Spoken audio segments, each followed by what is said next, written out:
Gereja kecil HKBP Huta Ginjang, Resort Simbolon, Distrik 7 Samosir ini, tempat dirayakannya ulang tahun HKBP ke-161 tahun lalu, akan segera dibangun lebih modern menjadi seperti ini. Menjadi salah satu gereja terindah di Kabupaten Samosir. Sungguh indah dan luar biasa. Dalam rangka persiapan pembangunan gereja yang hanya dihuni 14 kakak jemaat ini, baru saja dilakukan tinjauan langsung ke sekitar gereja HKBP Huta Ginjang pada hari Senin 10 April 2023 yang lalu. Rombongan Preses Samosir, Pendeta Justin Gultom STHMA, beserta Pendeta Resort HKBP Simbolon, Inang Pendeta Hotmauli Simarmata, beserta tim arsitek HKBP Huta Ginjang, ada Pendeta Bonar Lumban Tobing, Pendeta Simanung Kalit, dan Amang Pakpahan untuk mendesain rencana gereja HKBP Huta Ginjang sesuai konteks pariwisata dan tetap memiliki landasan teologis yang alkitabiah. Jika mengingat tahun lalu, kita telah mengetahui bagaimana Tuhan memilih gereja HKBP Huta Ginjang untuk merayakan ulang tahun HKBP ke-161 tahun. Melalui Opui Epurus HKBP, Pendeta Dr. Robinson Butar-Butar akhirnya memutuskan untuk ikut mendukung pembangunan HKBP Huta Ginjang. Dan akhirnya melalui Preses Samosir, Pendeta Justin Gultom STHMA, direalisasikanlah rencana pembangunan gereja yang lebih modern dan sesuai konteks pariwisata. Preses Samosir kemudian menggagas kembali rencana pembangunan gereja.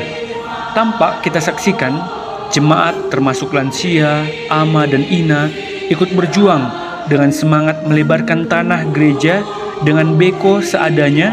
Mereka menimbun tanah sendiri sehingga kawasan gereja semakin luas tanahnya. Menurut pendiri gereja HKBP Huta Ginjang, Situa Situmorang yang sudah berusia 82 tahun, menyampaikan bahwa upaya ini merupakan kuasa Tuhan, lantaran dulu gereja ini sering dihembus angin, bahkan roboh. Tetapi sekarang Tuhan sendiri yang ikut membangun gerejanya melalui hamba-hamba Tuhan yang Dia utus. Sebelum tinjauan langsung yang saat ini bisa kita saksikan, juga dilakukan ibadah bersama perayaan Paskah di dalam gereja pada hari Senin 10 April 2023, sekaligus merayakan Paskah dengan pengkhotbah Preses Samosir, Pendeta Justin Gultom, dan para genda Pendeta Resort Pendeta Boru Simarmata. Jemaat sangat antusias beribadah sekaligus berharap kepada Tuhan. Meskipun dana yang mereka miliki saat ini masihlah sedikit, namun mereka percaya dan beriman bahwa Tuhan sendiri yang akan mencukupkan pembangunan gereja yang modern ini. Setelah ibadah minggu di rumah uluan juga dilakukan pembahasan rencana pembangunan gereja yang sangat indah ini, karena akan sangat unik dan berbeda dengan gereja lainnya di Kabupaten Samosir. Di rumah juga dilakukan sesi diskusi dari rombongan preses terkait penentuan arah lokasi gereja, serta memberikan sipanganon natabo kepada arsitek untuk semakin giat di dalam merencanakan pembangunan ini nantinya. Meski sempat bingung dan ragu soal dana, para jemaat khususnya yang telah berusia lanjut atau para lansia juga berdiskusi dengan hamba-hamba Tuhan, dan akhirnya hamba-hamba Tuhan memberikan peneguhan dan tetap beriman bahwa uang sudah disediakan Tuhan di atas. Tinggal bagaimana kita mau taat dipakai Tuhan dalam mengerjakan tanggung jawab ini.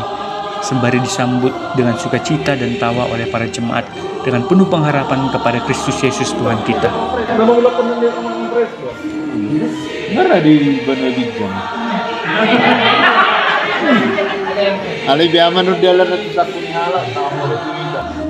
Begitulah iman yang sangat besar dari tengah-tengah persekutuan ini. Setelah ini kemudian para rombongan berpikir untuk kembali datang ke gereja mengabadikan foto terakhir mereka secara bersama-sama sebelum nanti akhirnya gereja ini akan segera digantikan dengan gereja yang baru. Mengingat gereja ini tentu punya kenangan tersendiri. Bagaimana orang-orang tua dulu memikirkan untuk boleh memiliki tempat tersendiri dalam merayakan persekutuannya dengan Tuhan di dalam gereja. Dan gereja ini nantinya akan dirubah menjadi lebih alkitabiah dan sesuai konteks pariwisata. Untuk itu, mari kita jemaat Tuhan untuk ikut mendoakan rencana pembangunan gereja ini agar tetap mengandalkan Kristus Yesus Tuhan kita. Sekian informasi yang dapat kami sampaikan dari HKBP Distrik 7 Samosir, mengucapkan sampai jumpa di dalam pelayanan berikutnya. Mari kita bawakan pelayanan para hamba Tuhan yang melayani di dalam doa kita. Sekian informasi yang dapat kami sampaikan. Untuk itu kami mengucapkan Horas, Horas, Horas.